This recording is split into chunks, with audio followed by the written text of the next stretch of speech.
Prakriti, then you get to hear it in my accent.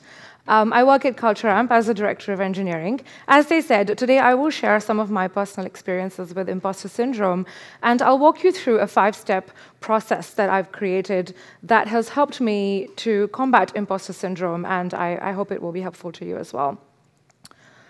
So yeah, that was the introduction that I had prepared for you today. It's written here in my speaker notes. It's the one that I've been practicing. But as I was delivering that pre-prepared introduction, a parallel narrative or introduction was running through my head. And it goes something like this. Hi, I'm Prakriti. That part is solid. It's always there. The rest is a bit different. I don't know why I'm doing this. I'm not an expert on imposter syndrome. I'm just an engineering leader, as I'm sure some or many in this room are. Who am I to suggest strategies to, I want to say 300 people? I'm wasting your time, and you will definitely all think that this talk is extremely lame. Does that resonate? Does that feel familiar to anyone? Have you experienced this kind of self-talk or narrative before? I see a few heads nodding. I see a few hands very hesitantly going up. That par for the course. Yeah, so I actually was chatting with one of ex-Culture Amp employees out in the hallway, talking about how I really enjoyed 2 of the talks that were this morning, and that I felt like it was hard to follow them up because they were better than this talk. And he was like, "Are you experiencing imposter syndrome?" Yes, Pat, I was experiencing imposter syndrome. Let's all agree on the definition before we go in too far. So imposter syndrome describes someone who feels like a fraud. You would have heard these things before. Bear with me for repeating them. Even though people are successful at what they do, if you have imposter syndrome, sometimes you feel like your success is undeserved. You fear that you'll become exposed as an imposter, as someone who has fooled everyone or deceived everyone into thinking that you're competent or capable. You don't actually feel like you have those attributes. You may diminish your achievements by attributing them to luck. People with imposter syndrome will often say sentences like, I was just in the right place at the right time. These are some essential traits of imposter syndrome that some of you may have felt before, and I certainly have experienced some of these things. Carol Lieberman is a psychiatrist and author, and she said that most people do experience some self-doubt when facing new challenges. But someone who has imposter syndrome is a little bit different. They have an all-encompassing fear that they will be found out as not having what it takes. People with imposter syndrome often bend over backwards looking for perfection. And then when they do actually succeed at something, they're like, yes, all the effort and the anxiety and everything that I put in has obviously paid off, and that's the only reason why I have succeeded. And this can create a cycle. Now, I don't know whether I have imposter syndrome or not. What I do know, I know, right? No, I don't though. Like, I know that I was really good at programming when I was at university. Like, I'll admit it, I'll own it. I kicked butt. I taught people in my class because the teacher was incompetent. Like, I was really, really good. But then I joined my first tech job, and I spent my first 2 years in this industry just being really bad at my job. And this is not being an imposter. I'm not like being self-effacing. It's not like funny joke, haha, she said she was bad at her job. Like, I have performance reviews from that time that reflect that I really was not doing a good job. Many years have passed since then. Now I am a director of engineering, whatever that means. In this time, I've had the opportunity to work at several great companies where I have been surrounded by capable, motivated, energizing, and really intelligent people who have growth mindset. Sometimes, yes, I have felt like perhaps I don't belong in this group. Perhaps I'm not as skilled or as motivated as these other people are. Maybe I'm not as driven as them. I certainly don't achieve amazing results all of the time. At the moment, I'm leading a few engineering teams at Culture Amp. I'm not the best programmer on those teams, laughable. It's not even close. I'm not even the median programmer on those teams. And I know that I will never be that person anymore in my career. But even back when I was a software engineer, I was never like the best engineer on my team. Even when I was the tech lead of the team, I was not the best programmer on that team. So I've had a few good opportunities, but maybe some of them have happened because I was in the right place at the right time. And sometimes I question what I've done to deserve them. This sounds very similar to what I read out before about imposter syndrome. That was stuff that I got off the internet, and this is my experience. And yeah, it aligns, maybe, sometimes. I don't know if I'm an imposter or not, though. I still do feel self-conscious of not being the best programmer on my team or not being the most technical person around. I've only just started. How is the timer going off? Sorry, that was a terrible joke. I don't write, I should just stick to the script. I do not write code anymore. That is simply a side effect of the role that I'm in. I should not be writing code in the critical path. I'm supposed to do a completely different job. So yeah, I do worry that maybe the engineers in my teams might not want me as their leader. They might think that I'm not technical enough because I'm not an active code contributor. I worry that I might lose respect, and I do think being a woman makes that worse. Being an immigrant, you can feel like a bit of an outsider. I think all of these make the problem worse. Sometimes in our industry, unfortunately, women can be defaulted to being seen as non-technical. So it doesn't help that some people are assuming that, and then you're also worrying about that. But recently, I received some feedback from some people on my team, and I wanted to share some quotes from that feedback.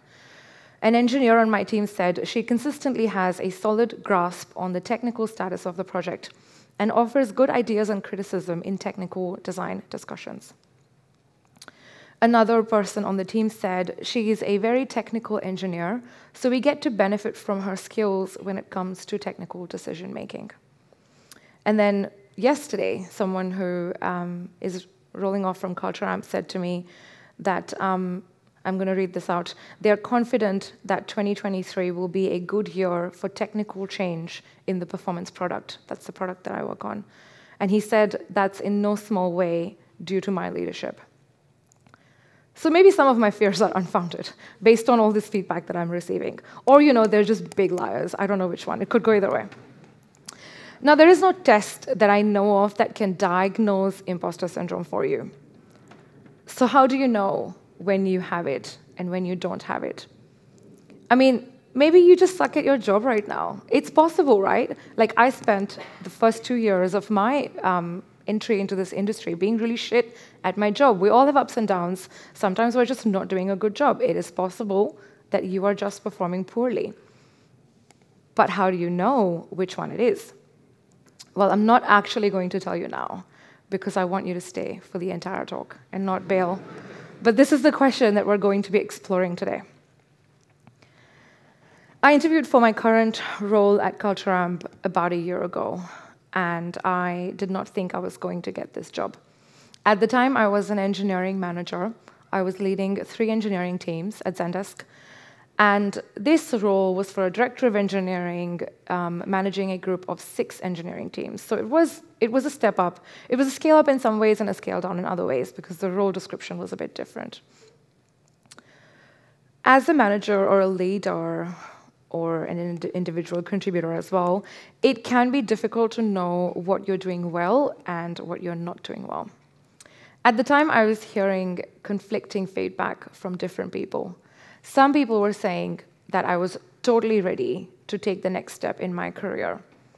Other people were shocked that I wasn't there already. I remember one of my engineers saying, "Wait, you're an engineering manager? I thought you were a senior engineering manager." And then at the same time, other people were telling me that I was not ready to take this step and that I had a lot to learn and grow.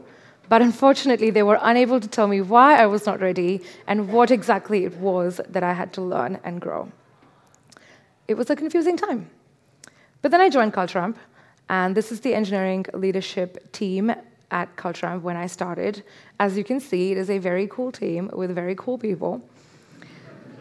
So this is a group of intelligent and really capable people, some of whom were way more experienced than I was when I joined. They had many more industry experience, a number of years, and many more notches in their belt than I had. I attended an on-site session with this leadership team. That's when we took this photo. That was interesting. I got to know them a little bit better. And I got to say, I was quite impressed at seeing everything that they had achieved in their careers and in their personal lives as well. They were well-rounded individuals who had led full lives and had several personal and work achievements. So yeah, I was wondering, again, whether I was in the right place. I know what you're thinking, like I was definitely not in the right place because look at these Photoshop skills. This is the wrong profession for me. In my time in this role since then, I have made several improvements, but there have also been many setbacks. Some days I feel like I can achieve anything that I set my mind to. Like, I'm invincible, boss bitch, I can do everything. But then other days, I wonder how much real, tangible, measurable impact have I had. It can be quite challenging in a leadership role to point at measurable things that tell people how good you are at your job. It's funny, we're actually in performance review season right now, and I think next week is manager review time, so if you're listening, boss, I'm looking forward to my review next week. There are plenty more stories like this that I can share with you. I'm full of little anecdotes. Find me in the hallway if you would like to hear more anecdotes, but I'm not going to bore you with all the stories. I think you probably have understood by now what I'm talking about, where I'm going with these stories. I think that these experiences can result in an amount of uncertainty. And in some people, over time, these experiences and that uncertainty can slowly build up into a fear of failure.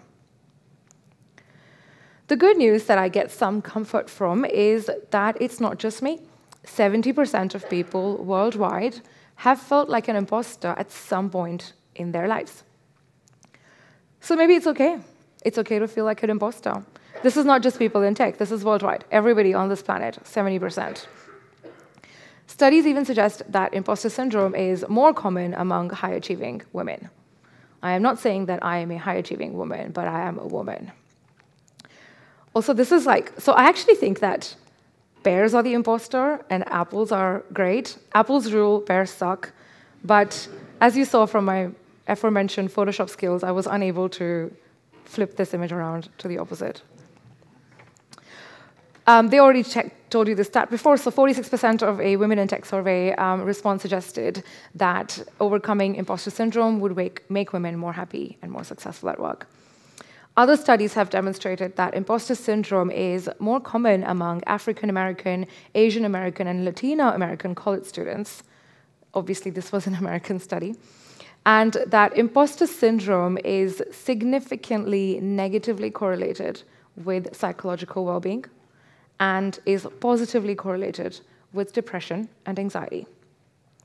One study found that imposter syndrome feelings were stronger predictors of mental health, even compared to the stress caused by having a minority status. That one kind of blew my mind. Don't worry, it's going to get better. This is the lowest point in the talk. It's only going up from here.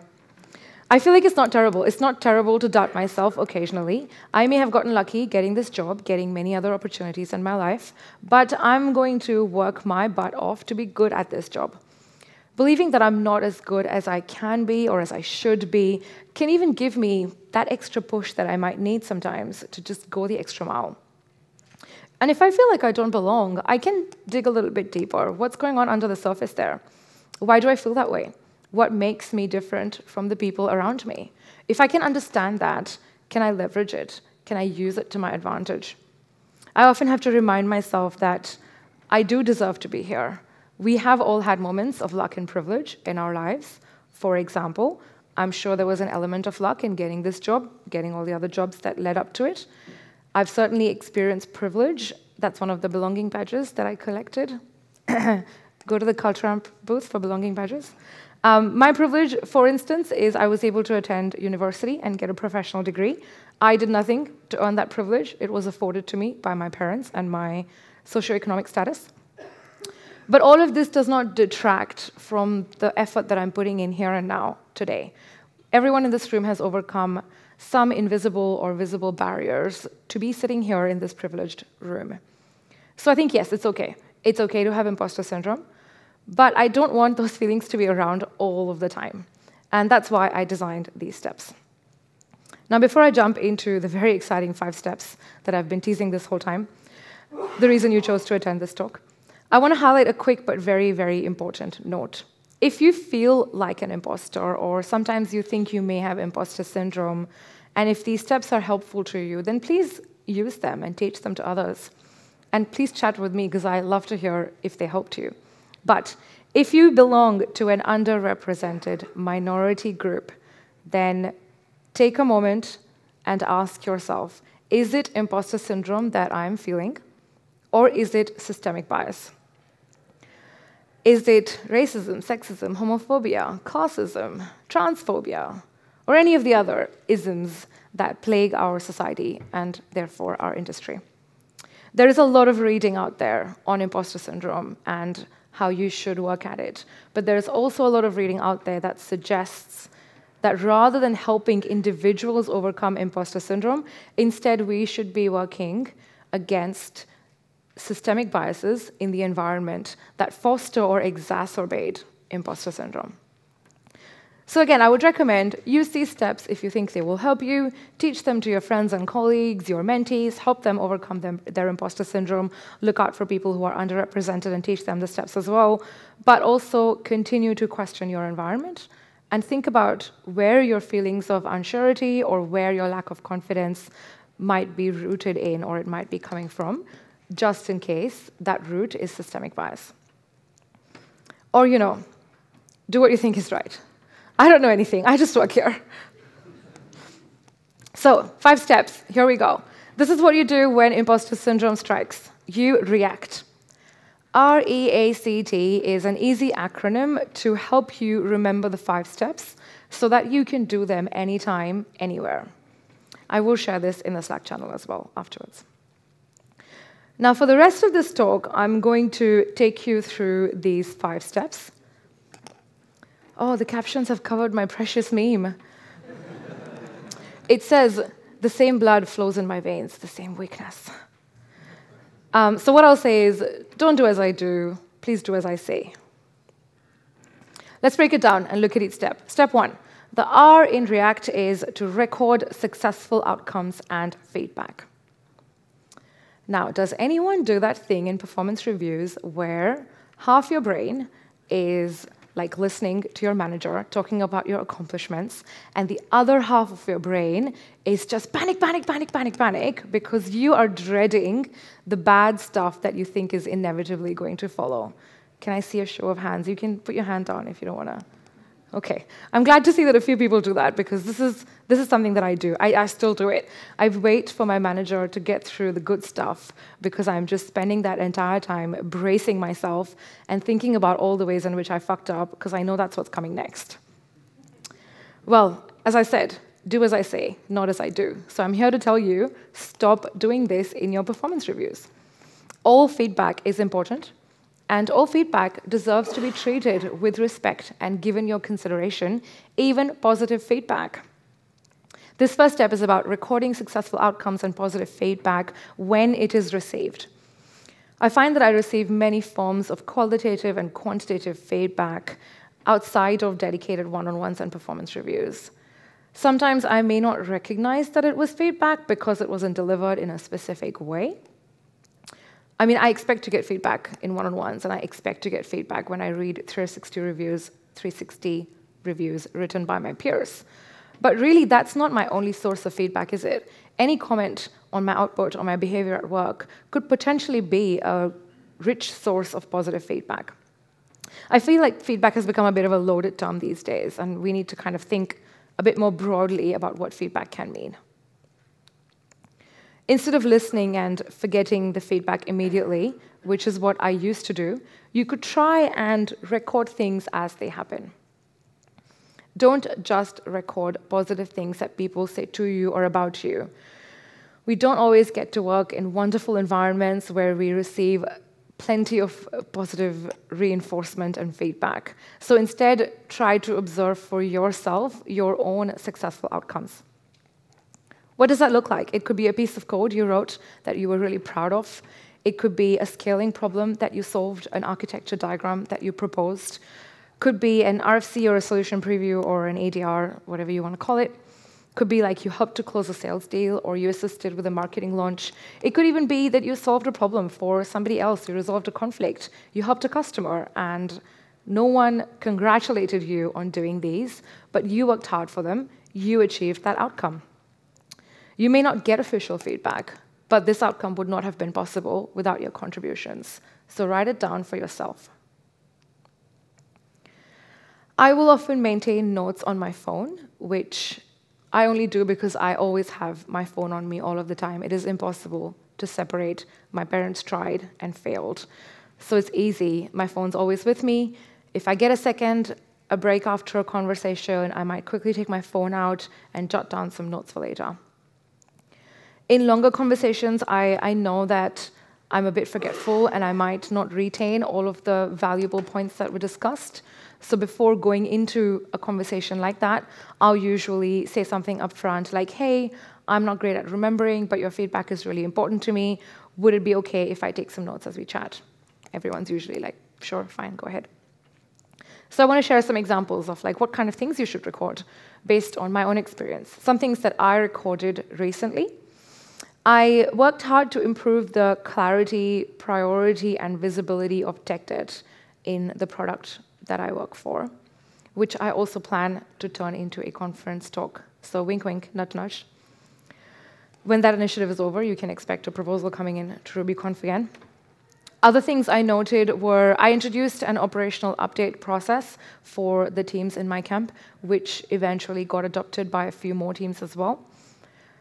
I delivered my first fully virtual workshop at 2 in the morning because it was for a conference thousands of kilometers away. So this was during COVID, my first international workshop experience.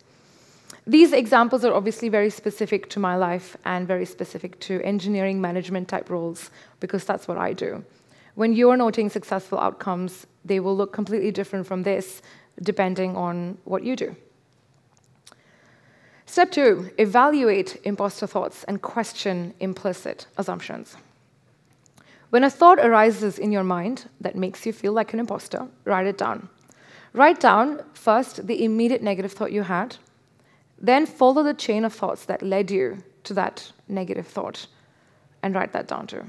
You'll notice a common theme in all these steps. I like to write things down. I feel like by writing stuff down, it clarifies in my mind what my ideas really are.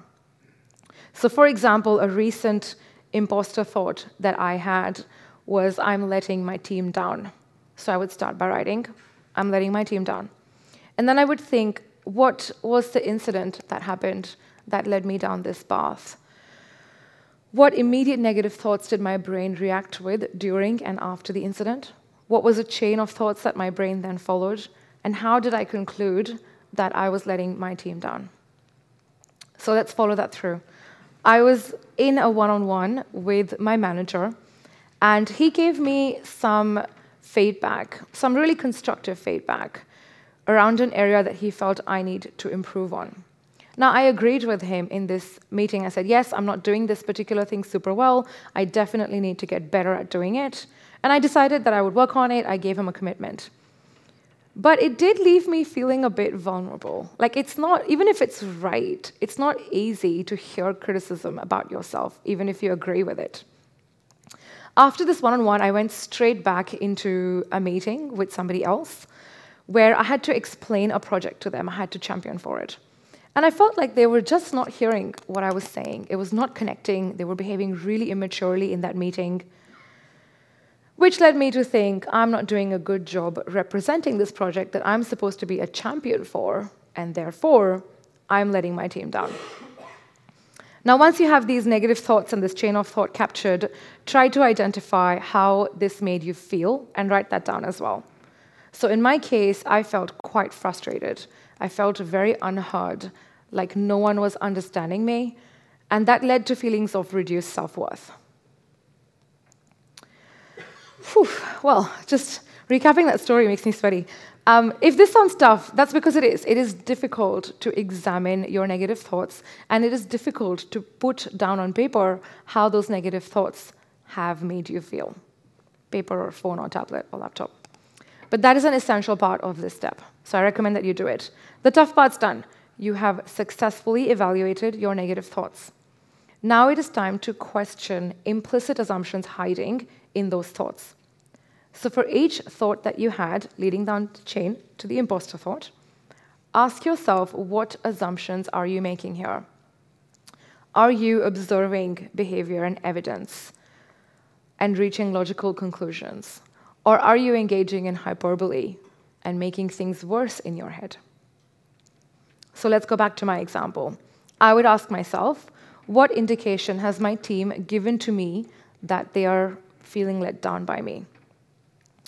What really happened in that meeting that made me feel frustrated? Was this person actually behaving immaturely?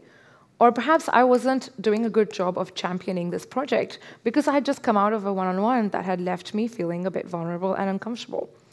Maybe that wasn't the best time to have this meeting with this person. So highlight in your notes the assumptions that you have made along the chain of thoughts that you followed. Another example of an imposter thought is that, I'm saying all this, we're in step 2, we're almost halfway through the steps, but is anyone even listening? Are you even following what I'm saying? You're all bored and you hate this talk and you wish I would just get off the damn stage so you can go and have some coffee because it's definitely nap o'clock at this time. But I've made so many assumptions in just 23 seconds of thinking. Sure, maybe by the end of this talk, some of you will hate it, and that's perfectly acceptable. Some of you will think it was really boring and a waste of your time, and that's perfectly okay as well. But I feel like some of you are still with me, and you're still listening. Maybe even more than one person is still listening. Step 3, this is an optional step. Ask trusted people for their opinions. So this might be more suitable to some situations than others. I'm providing it here in the framework. Use it if you think it will help you. Leave it out if you think it's unnecessary. Sometimes I feel like I can get trapped and tangled up in negative thoughts. Has anyone experienced that? I can see a few nods, a few hands. Thank you. Thank you for the validation, by the way. I really crave validation, so that feels great. So I think it can be useful to expand what we believe to be true about ourselves by seeking opinions from people who we trust. The key word here is trust. You need to find people who you believe will be honest with you. They have context about the work that you do or the kind of person that you are. Context is key. And using this trust and this context, they can form an informed opinion, which they're then willing to share with you. So look outside yourself. Look at your friends, your colleagues, your family, and ask them what they think about the negative thoughts that you identified in the previous steps. I think sometimes we just need someone to tell us something that we already know, just to make it easier for us to believe the thing. Hearing an opinion from someone else can really help it sink in. So once you've collected this information, add it along with the rest of your notes and all the data that you collected in step 1. So let's continue the previous example. I felt like I was letting my team down. I was letting down everyone around me. I confided this feeling in a colleague. I told him the whole story that I've told you so far, except I didn't leave out the names. And I felt like, I said, I feel like I'm just not doing a good enough job here. And he said to me, you're able to have off days. You're even allowed to have days when you'd rather not be here. But you have to remember that every other day you do a stellar job. You didn't get here because you're lazy. You got here because you worked hard, and you deserve to be here. How nice is that, by the way? So sweet. This is a good point to add into my notes, because it's coming from someone who I trust. He has context he worked at the same organization, so he has context about my team. He has context about the limitations under which I'm trying to get a job done. And I could trust him to keep it real and be honest with me. Step 4. This is the crux of all of the steps. Here's where all the magic happens. Challenge assumptions with data from your notes. So far, we have been collecting information about outcomes, feedback, negative thoughts, assumptions, opinions from trusted people, data. This step is where we look at all of our notes, all the information that we have collected, and we try to separate imposter syndrome thoughts from legitimate feedback and concerns. That's why we're here. Now, I try to be wary of swinging too hard towards either extreme. I don't want to believe that all my negative thoughts are accurate. Can you imagine? But I also don't want to dismiss everything as, it's all imposter syndrome. I'm great. I'm awesome. None of this feedback is real. Everything is imposter syndrome. There could be excellent pieces of actionable feedback hiding amongst all of these thoughts that could make me better at my job. It could even make me a better person. The challenge, of course, is that it's very hard to tell which is which. And that's where this step comes in. So in this step, we're going to reflect on all the data that has been collected so far. On the left-hand side column, put all the data. So the information that you collected in step 1, your feedback, your successful outcomes that you observed from yourself, if you did the optional step 3, then you had trusted opinions from other people around you. Put all of that on the left-hand side. And on the right-hand side, put the negative thoughts that, there we go. On the right-hand side, put all the negative thoughts that you identified in step 2. Match the columns. What does the data suggest when you put it next to the negative thoughts? Does the data support or contradict this thought? If you can find data on the left that supports the thought on the right, then it could be a piece of real and actionable feedback, and if you work on it, it could make you better at your job. However, if you can't find any data on the left to support the thought on the right, then I put to you that this may be an imposter syndrome thought. It may not be an accurate thought. So let's continue my example. On the left-hand side, I would put all the data that I had collected in that time period. So that could be things like performance reviews, notes from one-on-ones with my boss, casual comments in Slack that I got from my colleagues. It could be the successful outcomes that I listed before that I observed for myself. All that goes on the left. And on the right-hand side, I would put my negative thought, I'm letting my team down, and I'm letting down everyone around me. And then I would ask myself, what kind of thought is this? Based on all this data that I have collected, my conclusion would be that, sure, there are plenty of areas that I need to work on. I am definitely not a perfect leader or a perfect manager, far, far, far from that. But the feedback in this column simply does not add up to such a severe evaluation of I'm letting my team down and I'm letting everyone down around me. The data that I have collected does not add up to that. Also, I feel like it's weird because are you seeing the columns on, is it still left and right? How does, okay, left and right, there we go. Final step, transform the imposter thought and save it. So this last step is where we transform our imposter thoughts. In the previous step, you went over your thoughts, you categorized them. Some were legitimate feedback and concerns. Some of them were imposter syndrome thoughts. Those are the ones that we want to get rid of. We want to transform them. They had no data to back them up. They have no room in your mind. So for each of those, think about what a revised version of that thought could look like. A version that would reflect your data and your reality much better than the one that you had in your mind at the time.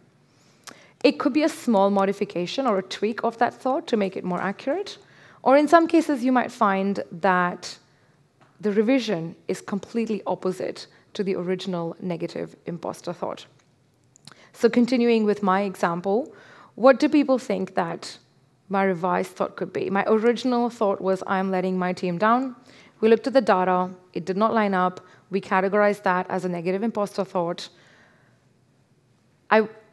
What do you all think could be a good revision to that thought? I'm not going to ask you to shout out the answers, but I will pause for a second to give you a moment to try and revise that thought in your head, and then I'll share with you my revised version.